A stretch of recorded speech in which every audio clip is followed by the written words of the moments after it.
ছাত্রদল আলিয়া মাদ্রাসার হল দখল করতে গিয়ে গ্লাস ভাঙল কেন?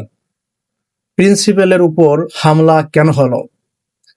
ক্ষোভ কি আসলে শিবিরের উপর নাকি ইসলামের উপর?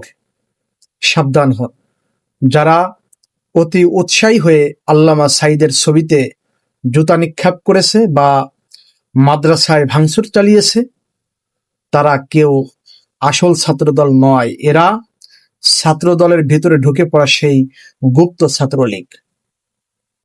তারেক রহমানের জনপ্রিয়তায় ধস নামাতে এবং তাকে প্রশ্নবিদ্ধ করতে এই ষড়যন্ত্র চলছে। শেখ হাসিনার পতনের মূল কারণ ছিল ইসলাম বিদ্বেষী মনোভাব এবং ছাত্রলীগের কুকর্ম।